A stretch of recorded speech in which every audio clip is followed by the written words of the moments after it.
So, I mean, really with the sun, you see the sun signs and it's really explaining them well, but it's still worth going through these categories because you get glimpses of the difference between the ego and the spirituality in it. And you know, you can never assume someone's being spiritual or not. You can assume everybody has their heart and their spirituality. And they have different means of being in touch with it, different means of functioning through it, of using it, and different degrees of confidence about their life.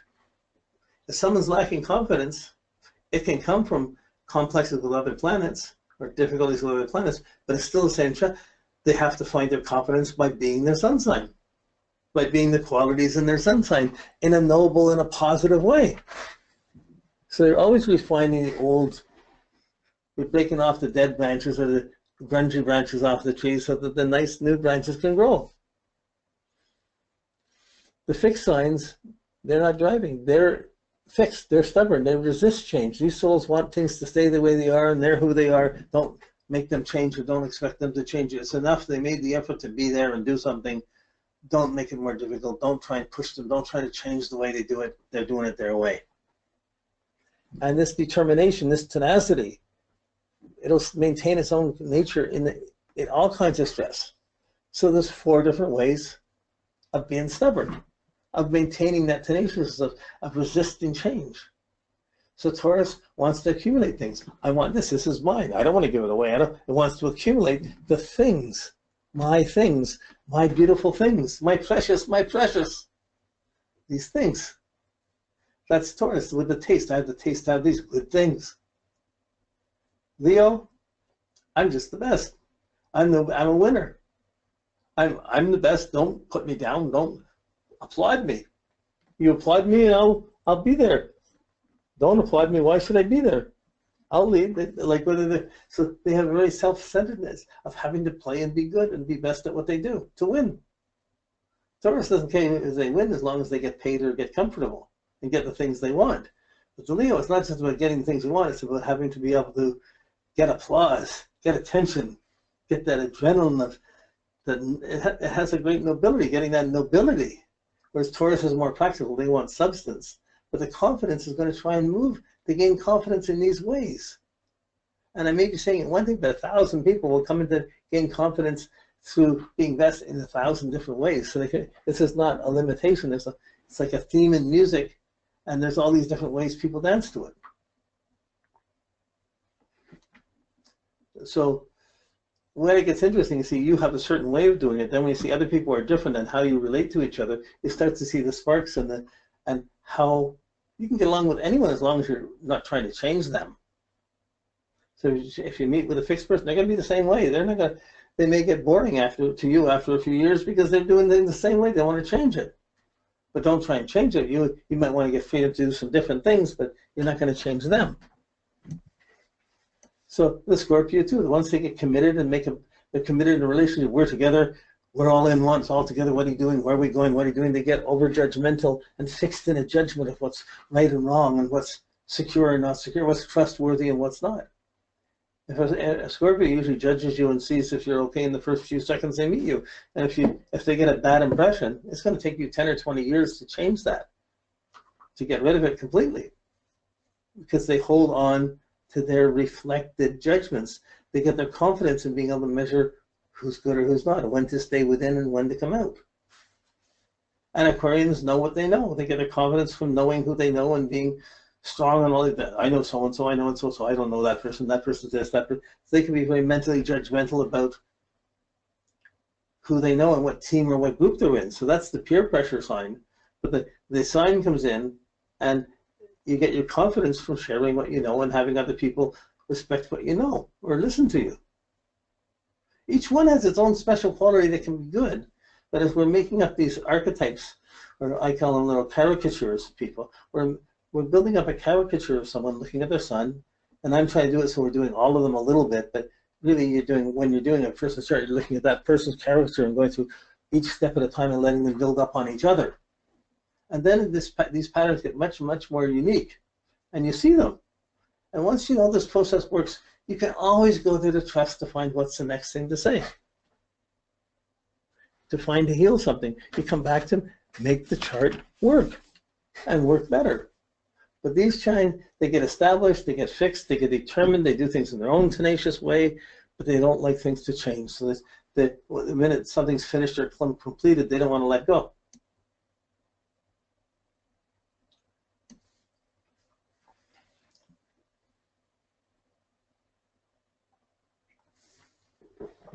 So when you get to the mutable signs, these are people who are going to get their confidence by being adaptable, by looking at multiple paths, multiple choices. These are the multifaceted people who are doing several multitaskers. They do things, a bunch of things at the same time. There's two reflective of all the modes. There's two reflective, two projective. But here you have the quality is this perceptive, manipulative thing. They can usually see what's going to happen. They see something, they see what it's going to lead to, and if they react in this way, they can get that problem. Or if this situation is always so boring this way, they can see how to make it different, or how to get around it, or how to chase it. They have a diversity. So it's hard to get them to be fixed or committed to anything. It's hard to get them to completely drive or be ambitious about any one thing when they'd rather do 2 or 3 different things.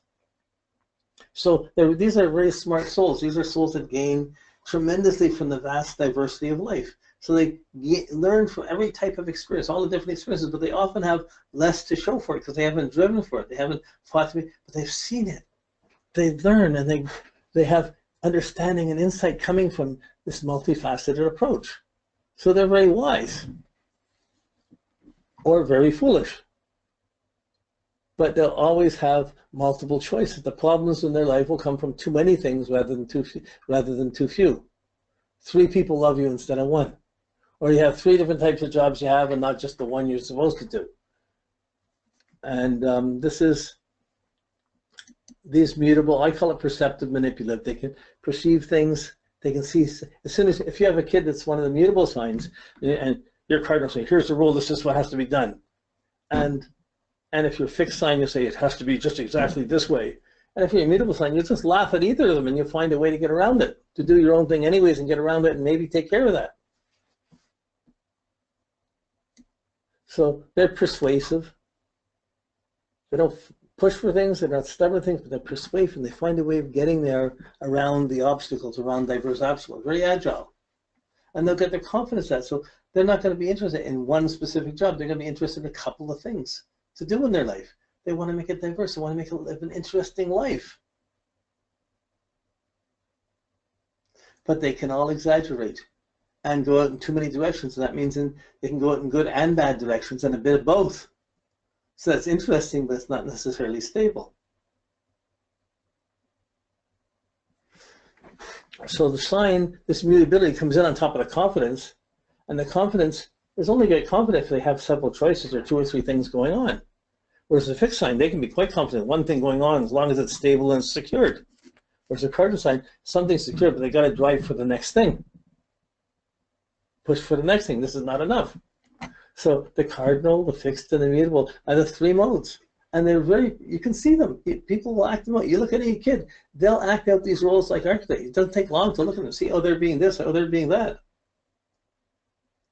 You see this really so clear. And you should be able to see that with everybody, but we only get little snippets of how we know a lot of people, so we can't, it's not always quick to judge. You might meet someone only in a restaurant or only at work, and you're only meeting them when they're in one mode. But even in an office, you can see the cardinal from the mutable and the fixed and the mutable. The fixed they're just plowing through what they have to do. Maybe have a bit of attitude, but they're stubborn. The cardinal are always pushing to keep ahead of the game to get the next thing to press, to push further. And the mutable are always trying to juggle it this way. Okay, maybe I'll do that. Okay, do that. They have this multiple choice going on. You see it in the office. You'll see it in the school. But these mutable signs will have a lot of opinions because they're interesting, they have a diversity. Well, if that happens, then what about this case? Or what about this case? Or what about that situation? So they tend to expand their understanding more and the others tend to be more rigid in it. Okay.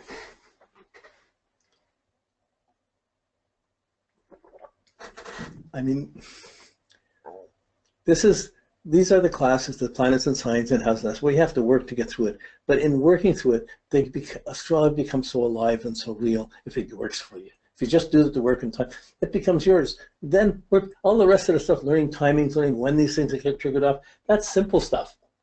Being able to go back and see how someone's processing it, how it's working for them, that's the magic. And it's based on these basic, simple categories. So once you've done your homework and you've done each of the worksheets, you've stretched yourself. You're not going to do these worksheets for everybody. There's too much work. You couldn't do it. You wouldn't get paid enough to justify doing it. But when you get someone's chart and you're working on someone's chart later on, you know they got a certain Venus problem or something, or you see something being afflicted for a number of years. You say, oh, that's where the problem is. You're going to have to work on that. That's being afflicted. How do you make it better? Then you go into the category of the signs. So how that person will make it better depends on their sign, not on how it works for you. You'd be able to see how other people process rather than just the way you want to see how it processes. Okay, so the fire signs basically have energy to burn. They're always trying to be enthusiastic, burn energy, make something happen. They don't want to be bored. They don't want to sit still. They gotta burn. They gotta make it happen. They're fiery. They're energetic in that way. Enthusiastic. Pride is an element. I'm doing this. Of course we'll do this. Yes, we'll do that. They like fun, partying, playing, sports, competitive. All of these things are, this is projective sign, masculine signs. So the fire signs got to burn. And one's going to just push on impulse. That's Aries. Leo's going to be burned and want to stay there and be noticed. That's Leo, be best at something. The Sag wants to burn in as many different ways as they can and see as many bands or groups or interesting things as they can possibly see. So you have three different styles, but they get along with each other because they each like to have the glory. They like the fun when there's something to do. They don't want to just go and sit somewhere. They want to go and do something. And in the doing comes their confidence builds up. When it gets negative, they get dry, they get overly angry or impatient. That's the fire. They'll burn up. A fire sign can blow up and get angry and burn it off. The next day they've forgotten all about it. They're not holding on to it. They burned it. They're not holding on to the old things that have been burned. It's very different than a water sign. So you begin to see this fiery quality, and sometimes you notice someone's just blatantly being fiery, active, enjoying it, and you know they're one of the fire signs, or their sun or their moon is in one of their some of their primary factors. That's the fire coming out. You can get to where you can observe these things. I'm not good at guessing people's signs because I get too many. Sometimes I'll see someone's moon sign, or I'm seeing some different layer. I'm not just always seeing the sun sign. So sometimes it's some people can do this better than others. Sometimes I get it, sometimes I don't. But when you get to the air signs, these are people up in the air. They intellectualize things. You hug someone. If you hug a fire sign, they're going to hug you back or do something. They're active. It's going to mean, we'll do this, let's do this. Okay, good, I'll do it. So they don't like to be smothered or clung onto. The air signs, they intellectualize their feelings. As soon as you hug them, they start thinking what it means. Someone's hugging me, this is being this could be this could be a deeper relationship. They're thinking. It's interesting, it's curious, but they're intellectualizing things. So their nature to study, to write, to teach, to communicate, these are all highlights of the air signs. So the Libra will start the relationship. Hi, what's happened? How are you?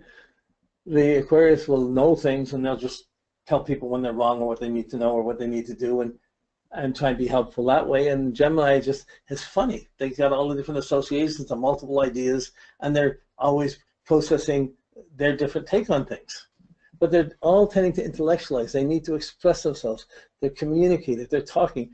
Usually talking, they can talk too much, or they can have substantial content or not, but it's hard to shut them up because if they're not talking, they're thinking a mile a minute. It's hard.